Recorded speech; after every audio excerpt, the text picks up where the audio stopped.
நண்பர்கள் அனைவருக்கும் வணக்கம். நான் உங்கள் பொன்வேல் பாண்டியன். நம்ம தொடர்ந்து இந்திய பொருளாதாரம் அந்த தொடர்பான வீடியோஸ் பார்த்துட்டு இருக்கோம். ஏற்கனவே பார்த்தீங்கன்னா திட்டக்குழு, மாநில திட்டக்குழு, மாவட்ட திட்டக்குழு, இந்த மாதிரி முக்கியமான ஏரியா பார்த்தாச்சு. சரிங்களா? இந்த பகுதியில் நம்ம என்ன பார்க்க போறோம் அப்படின்னு பார்த்தீங்கன்னா என்டிசி, நேஷனல் டெவலப்மெண்ட் கவுன்சில். அதனை தொடர்ந்து முக்கியமான ஒரு தலைப்பு, என்ன தலைப்புமா? நிதி ஆயோக். சரிங்களா? இதெல்லாம் நம்ம தொடர்ந்து பார்க்க போறோம். பார்ப்பதற்கு முன்பாக, ஆரம்பிப்பதற்கு முன்பாக இன்றைய தினத்திற்கான கேள்விகள். ஃபர்ஸ்ட் கேள்வி கேட்டுறோம். எதுல இருந்து நமக்கு இது முன்னாடி முந்தைய பதிவுகள்ல நம்ம நடத்தின எக்கனாமிக்ஸ்ல இருந்து ஒரு சில கேள்விகள். சரிங்களா? மாவட்ட திட்டக்குழு, மாநில திட்டக்குழு, அதுல இருந்து ஒரு 5-6 கேள்விகள் கேட்கிறேன். கவனமா. முதல் கேள்வி என்ன அப்படின்னு சொல்லி பாத்தீங்கன்னா மக்களே, முதல் கேள்வி, தமிழ்நாடு மாநில திட்டக்குழு எப்போது உருவாக்கப்பட்டது? இதுதான் இந்த தினத்திற்கான முதல் கேள்வி. இரண்டாவது கேள்வி என்ன அப்படின்னு சொல்லி பாத்தீங்கன்னா, தமிழ்நாடு மாநில திட்டக்குழுவின் தற்போதைய செயல் தலைவர் யார்? இது வந்து இரண்டாவது கேள்வி. மூன்றாவது கேள்வி, தமிழ்நாடு மாநில திட்டக்குழுவின் தற்போதைய பதவி வழி துணைத் தலைவர் யார்? இது வந்து மூன்றாவது கேள்வி. நான்காவது கேள்வி என்ன அப்படின்னு சொல்லி பாத்தீங்கன்னா, மாவட்ட திட்டக்குழுவின் துணை தலைவர் யார்? இது வந்து நான்காவது கேள்வி வச்சுக்கோங்க. ஐந்தாவது கேள்வியோட வச்சுக்கோங்க. சரிங்களா? அடுத்த கேள்வியாக, மாவட்ட திட்டக்குழு எங்கு செயல்படும்? அதனுடைய அலுவலகம் எங்கு அமைந்திருக்கும்? சரிங்களா? இது வந்து அடுத்த கேள்வி. கடைசியாக ஒரு முக்கியமான கேள்வி என்ன அப்படின்னு சொல்லி பாத்தீங்கன்னா, தமிழ்நாடு மாநில திட்டக்குழுவின் தற்போதைய முழு நேர தலைவர் யார்? சரிங்களா? இதுதான் இன்றைய தினத்திற்கான கேள்விகள். மறக்காம அனைத்து கேள்விகளுக்கும் சிறப்பான முறையில பதில் சொல்லுங்க. அப்பதான் உங்களுக்கு ஒரு ரிவிஷனாக இருக்கும். பின்னாடி உங்களுக்கு ஏதாச்சும் யோசிக்கும் போது இப்படி கேள்வி கேட்டாங்க, நம்ம இதுக்கு இப்படி பதில் சொன்னோம் அப்படிங்கிற மாதிரி ஞாபகம் உங்களுக்கு வரும். எக்ஸாம் டைம்ல ஈஸியா டவுட்டே இல்லாம, கன்ஃபியூஷன் இல்லாம ஆன்சர் பண்ண முடியும். சரிங்களா? அதே மாதிரி இனிமே இப்ப நம்ம கேட்ட கேள்விகளுக்கு பதில் தெரியல அப்படின்னா முந்தைய பதிலுக்கான வீடியோ பாருங்க. அதே மாதிரி இப்போ நம்ம என்ன வீடியோஸ் எல்லாம் போடுறோமோ இதற்கான கேள்விகள் அடுத்த வீடியோல கேட்பேன். அப்போதான் உங்களுக்கு ஒரு ஞாபகம் இருக்கும், ஒரு கண்டினியூட்டி வந்து ஈஸியா கிடைச்சிட்டே இருக்கும். சரிங்களா?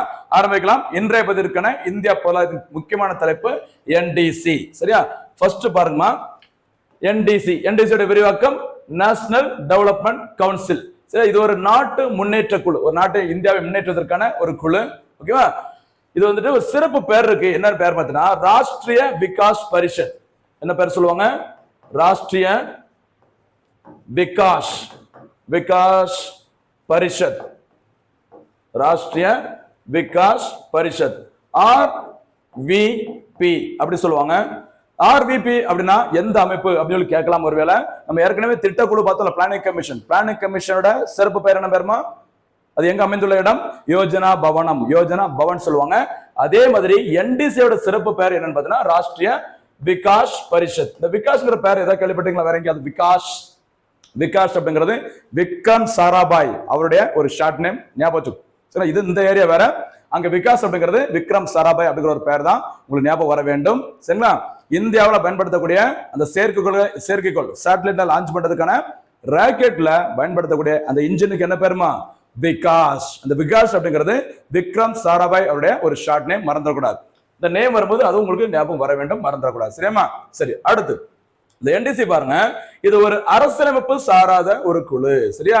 பாத்தீங்கன்னா இது வந்து நான் கான்ஸ்டிடியூஷனல் பாடி. ஓகேவா? நம்ம ஏற்கனவே பார்த்திருக்கோம், ஒரு அமைப்பானது அரசியலமைப்பு சார்ந்த அமைப்பாக இருக்கணும் அப்படின்னா எதுல சொல்லியிருக்கணும்? இந்திய அரசியலமைப்புல சரத்து, விதி, ஆர்டிகிள் மென்ஷன் பண்ணியிருந்தாங்கன்னா தான் அது என்ன அமைப்பு? அரசியலமைப்பு சார்ந்த அமைப்பாக இருக்கும். நிதிக்குழு, சரி, திட்டக்குழு, அதே மாதிரி இந்த என்டிசி ரெண்டு அமைப்புமே என்ன அமைப்பு கிடையாது? அரசியலமைப்பு சாராத அமைப்புகள் ஆகும். அதே மாதிரி நிதி ஆயோக் அமைப்பும் அரசியலமைப்பு சாராத அமைப்பாக இருக்கும். சரியா? அடுத்து, பாராளுமன்ற சட்டத்தின்படி உருவாக்கப்பட்டது அல்ல. சரிங்களா? அப்ப அரசியல் சார்ந்த அமைப்பும் கிடையாது, ஸ்டாட்யூட்டரி பாடியும் கிடையாது. ஓகேவா? ஞாபகம் வச்சுக்கோங்க, அரசியலமைப்பு சார்ந்த அமைப்பும் கிடையாது, அதே மாதிரி ஸ்டாட்யூட்டரி பாடியும் கிடையாது. நெய்தர் கான்ஸ்டிடியூஷனல் நான் ஸ்டாட்யூட்டரி பாடின்னு சொல்லுவாங்க. கவனமா இருக்கு. ஏன்னா பார்லிமெண்ட்ல எந்த சிறப்பு சட்டத்தின்படியும் இந்த அமைப்பை சட்டப்புற அமைப்பாக மாற்றவில்லை. சரிங்களா? ஒரு ஆர்டிகிள் மென்ஷன் பண்ணியிருந்தாங்கன்னா அது அரசியலமைப்பு சார்ந்த அமைப்பு. ஒருவேளை ஆர்டிகிள் சொல்லாம இருந்து பாராளுமன்றத்துல, ஓகேவா, அந்த அமைச்சரவையானது தீர்மானம் மூலம் கொண்டு வந்தாங்க அப்படின்னா, ரொம்ப தீர்மானம் மூலம் கொண்டு வந்து சட்டப்படி, ஓகேவா, பார்லிமெண்ட் சிறப்பு சட்டத்தின்படி கொண்டு வந்தாங்கன்னா அது என்ன அமைப்பா இருக்கும்? ஸ்டாட்யூட்டரி பாடியா மாறி இருக்கும். சரிங்களா? இது அமைச்சரவை தீர்மானம் மூலம் நிறைவேற்றப்பட்டது. சரி, அமைச்சரவையோட இந்த தீர்மானம் மூலம் தான் நிறைவேற்றுக்கிறாங்க. பாராளுமன்ற சட்டப்படியோ அல்லது இந்தியன் கான்ஸ்டிடியூஷன் ஒரு ஆர்டிகல் படியோ அதை பத்தி சொல்லல அப்படின்னு சொல்லியிருக்கிறாங்க.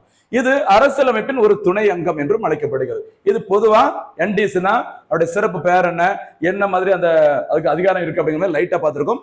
இன்னும் அதனுடைய பணிகள், உறுப்பினர்கள் யார் அப்படிங்கிறத தொடர்ந்து பார்க்கலாம். பாருங்கம்மா, ஒன்னும் இல்லம்மா, சிம்பிளா சொல்லதா இருந்தா 5 ஆண்டு திட்டங்களை உருவாக்குறது யாரோட வேலை?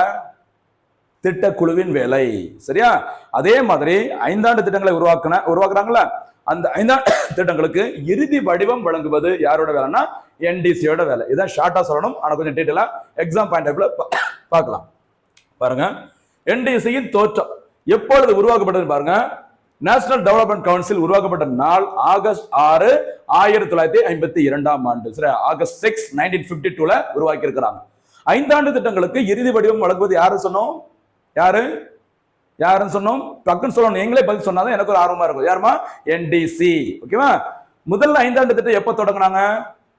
1951ல தொடங்கிட்டாங்க. முதல் 5 ஆண்டு திட்டத்திற்கு யாரு வந்து ஸ்டார்டிங் அப்ரூவல் கொடுக்கல? என்டிசி. ஏன்னா என்டிசி உருவாக்கப்பட்டதே எந்த வருஷம் தான்? 1952. அதை மறந்துடக்கூடாது. சரிங்களா? ஓகே. என்டிசி ஆகஸ்ட் 6, 1950ல உருவாக்கி இருக்கிறாங்க. இதன் முதல் கூட்டம் சரியா நவம்பர் 8, 9, 1952ஆம் ஆண்டு நடைபெற்றுள்ளது. சரிங்களா? என்டிசியோட முதல் கூட்டம் நவம்பர் மாசம் 8ஆம் தேதி 9ஆம் தேதிகள 1952ஆம் ஆண்டு நடைபெற்றுள்ளது. இந்த என்டிசியோட 57வது மற்றும் கடைசி கூட்டம். சரி, கடைசியா ஓகேவா எப்போ பார்த்தீங்கன்னா டிசம்பர் 27, 2012ஆம் ஆண்டு நடைபெற்றுள்ளது. ஞாபகம் வச்சுக்கோங்கம்மா, டிசம்பர் 27 ஓகேவா 2012ஆம் ஆண்டு தான் என்டிசியோட கடைசி கூட்டம் நடந்துள்ளது. டிசம்பர் 23 தேசிய விவசாயிகள் தினம். சரியா? டிசம்பர் 24 தேசிய நுகர்வோர் உரிமைகள் தினம். டிசம்பர் 25 வாஜ்பாய் பிறந்த நாள், இந்தியாவில் நல்லாட்சி தினம். டிசம்பர் 26 சுனாமி நினைவு தினம். டிசம்பர் 27 என்டிசியோட கடைசி கூட்டம் நடைபெற்ற நாள். இப்படி வரிசையா வாய்ப்பு கிடைக்கும் போது ஞாபகப்படுத்திக்கும். சரியா? சரி, அடுத்து நிதி ஆயோக் உருவாக்கப்பட்ட பிறகு என்டிசி கூட்டம் எதுவும் நடைபெறவில்லை. முடிஞ்சு போச்சு. சரியா? நிதி ஆயோக் வந்ததுக்கு அப்புறம் பிளானிங் கமிஷனுக்கும் வேலை இல்ல, என்டிசிக்கும் வேலை இல்ல. அதனால என்டிசியோட கடைசி கூட்டம் எப்பதான் நடந்திருக்குது? டிசம்பர் மாசம் 27ஆம் தேதி 2012ஆம் ஆண்டு நடந்திருக்குது. நிதி ஆயோக் வந்ததுனால என்டிசி கூட்டம் எதுவும் நடைபெறவில்லை. ஆனால் என்டிசி பணிகளை நிதி ஆயோக் நிர்வாக குழு மேற்கொள்கிறது. ஒரு என்டிசி செய்ய வேண்டிய வேலை எல்லாமே யார் பண்ணிக்கிறாங்க? நிதி ஆயோக்கோட நிர்வாக குழு தான் மேற்கொள்கிறது. என்டிசி கூட்டமானது ஆண்டிற்கு குறைந்தபட்சம் 2 முறை நடந்து கொண்டிருந்தது. ஞாபகம் வச்சுக்கோங்க, வருஷத்துக்கு எத்தனை முறைமா? ஆண்டிற்கு 2 முறை இந்த என்டிசியோட கூட்டம் நடைபெற்றிருந்தது. யாருடைய தலைமையில நடந்திருக்கும்? பிரதமர். சரியா? என்டிசியோட தலைவர் எப்பவுமே தான் பாரத பிரதமர் தான் என்டிசியோட தலைவரா இருப்பாங்க. சரியா? அதான் பாருங்க, என்டிசியின் அங்கங்கள் ஒரே ஒரு முக்கியமான பதவி தான். என்ன பதவி? தலைவர். அப்போ தேசிய வளர்ச்சி குழு மேம்பாட்டு குழுவின் தலைவர் எப்பவுமே தான் பிரதமர். அந்த வகையில என்டிசியோட முதல் தலைவர் யாரு? ஜவஹர்லால் நேரு. சரியா? ஜவஹர்லால் நேரு அவர்கள் தான் என்டிசியோட முதல் தலைவர். என்டிசியோட கடைசியாக தலைவராக பதவியில் இருந்தவர் யாருமா? டாக்டர் மன்மோகன் சிங் அவர்கள். மறந்துடக்கூடாது. சரியாமா? சரி, துணைத் தலைவர் பதவி இல்லை. பிளானிங் கமிஷன்ல துணைத் தலைவர் இருந்திருப்பாங்க. முதல் துணைத் தலைவர் ஜவஹர்லால் நேரு, முதல் துணைத் தலைவர் குல்சாரி லால் நந்தா. சரி, முதல் தலைவர் நேரு, முதல் துணைத் தலைவர் குல்சாரி லால் நந்தா. கடைசி திட்டக்குழுவோட கடைசி தலைவர் டாக்டர் மன்மோகன் சிங், திட்டக்குழுவின் கடைசி துணைத் தலைவர் மற்றும் 24வது துணைத் தலைவர் மாண்டேக் சிங் அலுவாலியா. அது வந்து பிளானிங் கமிஷனுக்கு. அதே மாதிரி என்டிசில பாத்தீங்கன்னா துணைத் தலைவர் பதவி கிடையாது, மறந்துடக்கூடாது. சரியாமா? விட்ராதி மக்களே, நோட்டிபிகேஷன் வந்தாச்சு. ஓகேவா? எஸ்ஐல இருந்து குரூப் 4ல இருந்து குரூப் 1 வரைக்கும் வரிசையா வந்துகிட்டே இருக்குது. கவனமா இருங்க. சரியா? உறுப்பினர்கள், அந்த என்டிசியோட மெம்பர்ஸ் யார் அப்படின்னு சொல்லி பாருங்க. யாரெல்லாம் இந்த உறுப்பினர்களாக என்டிசில அங்கம் வகிப்பாங்க அப்படின்னு சொல்லி பார்க்கும்போது அனைத்து மாநில முதலமைச்சர்கள் அல்லது அவர்களின் பிரதிநிதிகள், முதலமைச்சர்கள் அல்லது அவங்களுடைய ரெப்ரசன்டேட்டிவ் யார் இருக்காங்களோ அவங்க வந்துட்டு மெம்பரா இருப்பாங்க. அடுத்து அனைத்து யூனியன் பிரதேசங்கள். சரியா? இங்க பாத்தீங்கன்னா ஸ்டேட், அடுத்து பாத்தீங்கன்னா யூனியன் டெரிட்டரி. ஓகேவா? அனைத்து யூனியன் பிரதேசங்களின் ஆளுநர்கள், ஒருவேளை அங்க முதலமைச்சர்கள் இருந்தா முதலமைச்சர்கள். எங்கெல்லாம் முதல்வர்கள் இருக்கிறாங்க இப்போ சொல்ல பார்க்கலாம். யூனியன் பிரதேசங்கள்ல எங்கெல்லாம் முதல்வர்கள் இருக்கிறாங்க? புதுச்சேரியில முதல்வர் இருக்கிறாரு. வேற ஜம்மு காஷ்மீர்ல இருக்கிறாங்க. அடுத்தாப்புல டெல்லியிலையும் இருக்கிறாங்க, மறக்க கூடாது. சரிங்களா? இப்படி அங்க இருக்கிற ஆளுநர்களும் முதலமைச்சர்களும் இருக்கிறாங்க.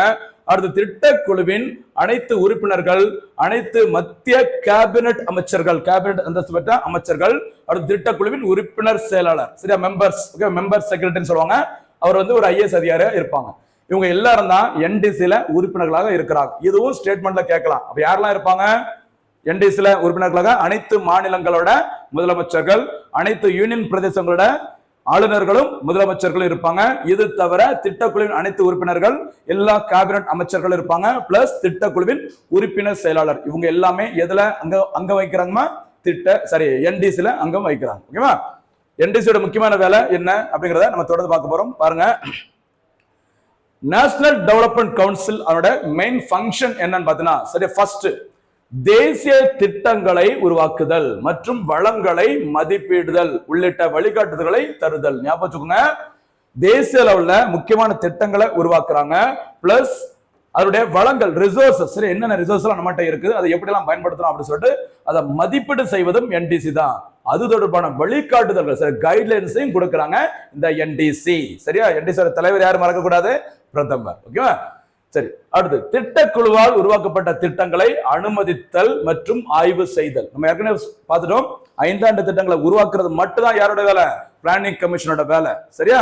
ஆனா அந்த 5 ஆண்டு திட்டங்களை உருவாக்குன அந்த திட்டக்குழு உருவாக்குன 5 ஆண்டு திட்டங்களை அனுமதித்தல். எப்பா ஓகேப்பா, நீ இதை வந்து பயன்படுத்திக்கோங்க, எல்லாம் கரெக்டா தான் இருக்கு, இந்த திட்டங்களை நீங்க செயல்படுத்தலாம் அப்படின்னு சொல்லிட்டு அனுமதி வழங்குவதும் சரி, அதுல அந்த திட்டங்களை ஆய்வு செய்வது தொடர்பாக பணிகளையும் யாரும் மேற்கொள்றாங்க? என்டிசி. மறந்துடக்கூடாது. ஓகேவா? அடுத்து திட்டத்தை நிறைவேற்றுவதற்கு தேவையான வள ஆதாரங்களை மதிப்பிடுதல். சும்மா ஃபயர் பிளான் வந்துட்டு திட்டக்குழுவால திட்டம், அதாவது ஏற்கனவே பார்த்துட்டோம், 5 ஆண்டு திட்டங்களை யார் போடுறாங்க? Planning commission. இஷ்டத்துக்கு திட்டத்தை போடக்கூடாது. சரிங்களா? அப்படியே அவங்க திட்டத்தை போட்டிருந்தானோ அந்த திட்டத்தை நடைமுறைப்படுத்துவதற்கு, சரிங்களா, இம்ப்ளிமெண்ட் பண்றதுக்கு என்னென்ன வளங்கள் நம்மகிட்ட இருக்குது, அந்த வளங்களின் ஆதாரங்களை மதிப்பீடு செய்தல். சரியா? விவசாயம், நம்ம இந்த வருஷம் இத்தனை டன் உணவு தானியங்களை உற்பத்தி செய்ய வேண்டும் அப்படின்னா அதற்கு தேவையான என்னது? விதைகள், நிலங்கள், நீர் இருப்பு எவ்வளவு, இதெல்லாம் நமக்கு போதுமான அளவு இருக்குதா, இந்த இலக்கை அடைய முடியுமா முடியாதா அப்படிங்கிற மாதிரி ஒரு மதிப்பீடு, அந்த வள ஆதாரங்களை மதிப்பீடு செய்வது யாருடைய வேலை? என்டிசியோட வேலை. ஓகேவா? மறுபடியும் ஞாபகப்படுத்துறேன், திட்டம் போடுறது மட்டும் தான் யாரோட வேலை? பிளானிங் கமிஷனோட வேலை. இந்த திட்டத்தை செயல்படுத்துறதுக்கு தேவையான வள ஆதாரங்களை மதிப்பீடு செஞ்சு 5 ஆண்டு திட்டங்களுக்கு இறுதி வடிவம் வழங்குவது என்டிசியோட வேலை. அடுத்து திட்டம் செயல்படும் விதத்தை மறு ஆய்வு செய்தல். ஓகேவா? கவனமா இருக்குமா? வெறுமனே திட்டத்தை போட்ட மட்டும் பார்த்தாது, அது எப்படி செயல்படுது, நல்லா போகுதா, இல்லாட்டினா அதை மறு ஆய்வு செஞ்சு வேற ஏதாச்சும் ஒரு திருத்தங்களை மேற்கொண்டு அந்த திட்டத்தை வெற்றிகரமாக செயல்படுத்த முடியுமா அப்படிங்கிற மாதிரி வேலையும் என்டிசி செய்யறாங்க. அடுத்து திட்டத்தின் வளர்ச்சியை பாதுகாக்கும் சமூக பொருளாதார கொள்கைகளை கருத்தில் கொள்கள். சரிங்களா? ஒருவேளை ஒரு பிளானை போட்டு அந்த பிளான் வந்து சரியான ரூட்ல போகல, இலக்கை நோக்கி வளர்ச்சி அடையவில்லை அப்படின்னா அதுக்கு என்னென்ன காரணங்கள் இருக்குது, சரி, சோசியோ எக்கனாமிக் கண்டிஷன் ஏதாச்சும் இருக்குதா, அதை கண்டுபிடிச்சு அதை மனசுல வச்சுக்கிட்டு அந்த திட்டங்களை சரியாக செயல்படுத்துறதும் இவங்களுடைய வேலை. அடுத்து திட்டம் நடைமுறைப்படுத்தும் வரை அவ்வப்போது சீராய்வு செய்தல். ஓகேவா? சரியாதான் பண்றீங்களா, சரியான இலக்கு நோக்கி தான் போறீங்களா, இல்ல இஷ்டத்துக்கு சும்மா ஏதோ பேருக்கு கொஞ்ச நாளைக்கு திட்டத்தை செயல்படுத்திட்டு அப்புறம் இடையில நடுவில் பிரேக் விட்ட மாதிரி வளர்ச்சி இல்லாம அப்படி போகுதா, இல்லாட்டினா சீராக ஒரே மாதிரி ஒரு திட்டம் இலக்கை நோக்கி போயிட்டு இருக்குதா, அதை சீராய்வு செய்வதும் என்னோட வேலை தான், என்டிசியோட பணிதான். அடுத்து திட்டங்களை நிறைவேற்ற மாநில ஒப்புதலை பெறுதல். சரிங்களா? மத்திய அரசு, ஓகேவா, மத்திய அரசு தொடர்பான அந்த திட்டங்களை நிறைவேற்றுவதற்கு அந்தந்த மாநிலங்களில் அந்த திட்டங்களை செயல்படுத்துவதற்கு அந்த மாநிலங்களின் ஒப்புதலை பெறுவதும் இவங்களோட வேலையா இருக்குது. கடைசி பாயிண்ட், முக்கியமான பாயிண்ட் பாருங்க, 5 ஆண்டு திட்டங்களுக்கு இறுதி அங்கீகாரம் அளித்தல். சரிங்களா? நம்ம யாருமே பார்த்துட்டோம், திட்டக்குழு தான் 5 ஆண்டு திட்டங்களை உருவாக்குறாங்க. உருவாக்கி யார்கிட்ட கொடுக்குறாங்க? என்டிசிட்ட கொடுக்குறாங்க. அந்த என்டிசிட்ட வரும்போதுதான் 5 ஆண்டு திட்டங்கள், சரிங்களா, ஒரு வேளாண் துறை இருக்குது, அல்லது ஒரு கல்வித்துறை இருக்குது, வறுமை ஒழிப்பு இருக்குது, ஏதோ ஒண்ணு இருக்குதுன்னு வச்சுக்கோங்களேன். இப்போ கல்விக்கு வந்துட்டு நீங்க ஒதுக்குன தொகை ரொம்ப கம்மியா இருக்குது, நீ என்னப்பா திட்டம் போட்டிருக்க அப்படி மாதிரி யாரு சொல்லலாம்?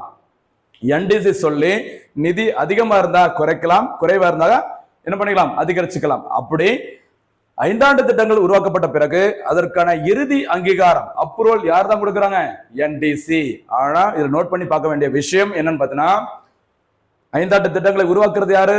பிரதமர் தலைமையிலான திட்டக்குழு. பிரதமர் தலைமையிலான திட்டக்குழு தான் உருவாக்குறாங்க. சரியா?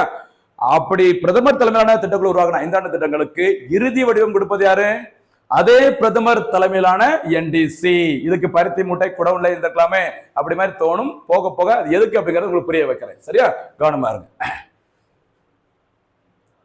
சரி, அடுத்ததாக முக்கியமான ஒரு ஏரியா, சரியா? பாருங்கம்மா, என்ன பார்க்க போறோம் அப்படின்னு சொல்லி பார்த்தீங்கன்னா நிதி ஆயோக் அமைப்பு பார்க்க போறோம். சரியா? நிதி ஆயோக், கவனமா இருக்குமா? நிதி ஆயோக் அதுல எப்பவுமே நம்ம நோட்ஸ் பார்க்கும்போது நிதி அப்படிங்கிறது எப்பவுமே நம்ம எழுதும் போது கேபிட்டல்ல ஷார்ட் ஃபார்ம்ல தான் எழுதணும். சரியா? இதை வந்துட்டு இப்படி எழுதுனா மீனிங் மாறிடும்.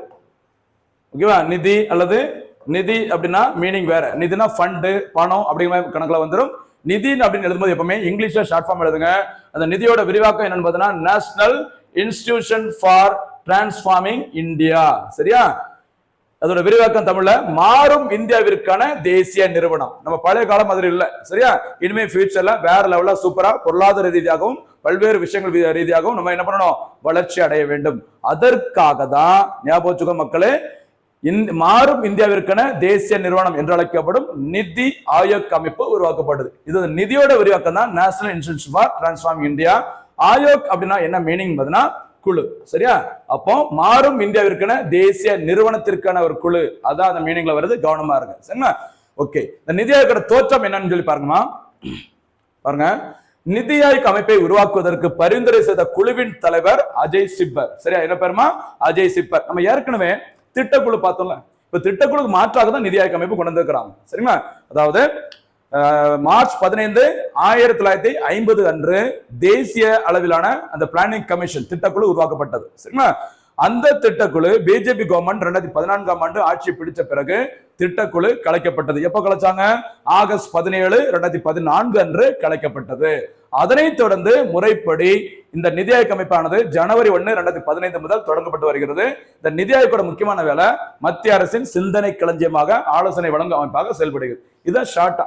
இனிமே இதுல இன்னும் டீட்டெயிலா எக்ஸாம் பாயிண்ட்ல எப்படிலாம் கேட்க வாய்ப்பு இருக்குது அப்படிங்கிறத தொடர்ந்து பாருங்க. சரியா? நிதி ஆயோக் அமைப்பு உருவாக்குவதற்கு பரிந்துரை செய்த குழுவின் தலைவர் அஜய் சிப்பர் குழு. இதே மாதிரி திட்டக்குழுவை உருவாக்குவதற்கு பரிந்துரை செய்த கமிட்டி 1940 எந்த வருஷம்? 1946ல கேசி நியோகி குழு. ஓகேவா? பிரான்ஸ் கமிஷன் நிதி ஆணையத்தின் முதல் தலைவர் கேசி நியோகி. அவர் தான் திட்டக்குழுவை உருவாக்குவதற்கு பரிந்துரை செய்த கமிட்டியோட தலைவர். இங்க என்ன பாக்குறோம்? நிதி ஆயோக். இந்த நிதி ஆயோக் அமைப்பை உருவாக்குவதற்கு எந்த கமிட்டி பரிந்துரை பண்ணிருக்கிறாங்க? அஜய் சிப்பர் கமிட்டி பரிந்துரை பண்ணிருக்கிறாங்க. சரியா? நிதி ஆயோக் அமைப்பானது உருவாக்க அமைச்சரவை தீர்மானம் கொண்டு வந்த நாள், அமைச்சரவையானது தீர்மானம் கொண்டு வந்த நாள் ஆகஸ்ட் 13, 2014. எப்போ? மறக்க கூடாது. ஆகஸ்ட் 13, 2014 அன்றுதான் நிதி ஆயோக் அமைப்பை உருவாக்குவதற்கு ஓகேவா அமைச்சரவையானது ஒரு ரிசல்யூஷனை பார்லிமெண்ட்ல அறிமுகப்படுத்திருக்கிறாங்க. என்ன டேட்ல? ஆகஸ்ட் 13. பேய்களுக்கு பிசாசுகளுக்கு பிடிச்ச ஒரு நம்பர் ஆகஸ்ட் 13, மறந்துடக்கூடாது. சரிங்களா? 13 அப்படின்னா ஓகேவா? சரி, அடுத்து நிதி ஆயோக் உருவாக்கப்படும் என பிரதமர் அறிவித்த நாள் ஞாபகம் வச்சுக்கோங்க. ஆகஸ்ட் 13, 2014. சரிங்களா? ஞாபகம் வச்சுக்கோங்க. ஆகஸ்ட் 15 இந்தியா சுதந்திரம் பெற்ற ஆகஸ்ட் 15 அன்றுதான் ஓகேவா முறைப்படி அறிவிக்கிறாரு. எது உருவாக்கப்படும் அப்படின்னு சொல்லிட்டு நிதி ஆயோக் அமைப்பு உருவாக்கப்படும். அப்போ நிதி ஆயோக் உருவாக்குவதற்கு அமைச்சரவையானது ஒரு ரிசல்யூஷன் தீர்மானத்தை கொண்டு வந்த நாள் என்னைக்குன்னு பார்த்தீங்கன்னா ஆகஸ்ட் 13. சரியா? அதனைத் தொடர்ந்து இந்திய பிரதமர் நரேந்திர மோடி அவர்கள் நிதி ஆயோக் அமைப்பு உருவாக்கப்படும் அப்படின்னு சொல்லிட்டு அபிஷியலா முறைப்படி எப்ப அறிவிக்கிறாங்க? சுதந்திர தினத்தன்று ஆகஸ்ட் 15, 2014 அன்று அறிவிக்கிறாங்க. சரியா? அதனைத் தொடர்ந்து நிதி ஆயோக் அமைப்பானது முறைப்படி உருவாக்கப்பட்ட நாள் மறக்க கூடாது. 1/1/2015. சரியா? ஜனவரி 1ஆம் தேதி 2015ஆம் ஆண்டு தான் நிதி ஆயோக் அமைப்பானது உருவாக்கப்பட்டு வருகிறது. சரியா? உருவாக்கப்பட்டது. இந்த நிதி ஆயோக் அமைப்பானது எங்க இருந்து சரியா சுட்டது அப்படின்னு சொல்லி பார்த்தீங்கன்னா அமெரிக்கா. இப்ப நீங்க இந்தியன் கான்ஸ்டிடியூஷன் நிறைய படிச்சிருப்பீங்க. சரியா? இந்த டிபிஎஸ்பி என்ன, கன்கரண்ட் லிஸ்ட்ல என்ன, அது எந்த நாட்டுல இருந்து நம்ம வந்துட்டு அப்படியே காப்பி அடிச்சு ஃபாலோ பண்றோம் அப்படிங்கிற மாதிரி நிறைய படிச்சிருப்பீங்க. அதே மாதிரி இந்த நிதி ஆயோக்கோட மாதிரி ஒரு மாடல் சரியா எந்த நாட்டை சார்ந்து நம்ம உருவாக்கி இருக்கிறோம்? அமெரிக்கா. இதுவும் கேட்கலாம். சரியா? அப்ப ஷார்ட்டா இங்க என்ன பாக்குறோம்? நம்ம நிதி ஆயோக். சரியா? நிதியோட விரிவாக்கம் national institution for transforming India. இந்தியாவை அப்படியே சூப்பரா மாற்றுவதற்கான ஒரு தேசிய நிறுவனம் அப்படின்னு சொல்லியிருக்காங்க. ஆயோக் அப்படின்னா மீனிங் குழு, கமிட்டி அப்படிங்கிற பேர்ல சொல்றாங்க. அதே மாதிரி இந்த நிதி ஆயோக் அமைப்பை உருவாக்குவதற்கு பரிந்துரை செய்த அந்த கமிட்டியோட தலைவர் யார் அப்படின்னு பார்த்தீங்கன்னா அஜய் சிப்பர் குழு. சரி, அஜய் சிப்பர் குழு. ஆப்போசிட்ல பார்க்கும்போது திட்டக்குழு உருவாக்குவதற்கு பரிந்துரை செய்த கமிட்டியோட தலைவர் யாருமா? கேசி நியோகி. ஓகேவா? இந்த நிதி ஆயோக் அமைப்பானது உருவாக்குவதற்கு அமைச்சரவை மூலம் தீர்மானம் நிறைவேற்றப்பட்ட நாள் எப்பன்னு பார்த்தீங்கன்னா ஆகஸ்ட் 13, 2014. அதனைத் தொடர்ந்து நிதி ஆயோக் அமைப்பு உருவாக்கப்படுகிறது அப்படின்னு சொல்லிட்டு இந்திய பிரதமர் மோடி அறிவித்த நாள் ஆகஸ்ட் 15, 2014. அதனைத் தொடர்ந்து முறைப்படி அபிஷியலா நிதி ஆயோக் அமைப்பு உருவாக்கப்பட்ட நாள் எஸ்டாப்ளிஷ் பண்ணது எப்போ? ஜனவரி 1, 2015. மறக்க கூடாது. அதே மாதிரி இந்த நிதி ஆயோக் அமைப்பானது அமெரிக்கா நாட்டிலிருந்து ஒரு மாடலை பேஸ் பண்ணி தான் நம்ம வந்துட்டு இந்த நிதி ஆயோக் அமைப்பை உருவாக்கி இருக்கோம். சரியா? இனிமே வர்ற வீடியோஸ்ல ஓகே நம்ம என்ன பார்க்க போறோம் அப்படின்னா நிதி ஆயோக் அமைப்புனா பணிகள் என்ன, நோக்கங்கள் என்ன, செயல்பாடுகள் என்ன, என்னென்ன குறியீடுகள்லாம் அவங்க வெளியிடுறாங்க, இப்படி பல்வேறு விஷயங்களை நம்ம அடுத்து தொடர்ந்து வீடியோல நம்ம பார்க்கலாம். மீண்டும் சந்திக்கலாம். நன்றி, வணக்கம்.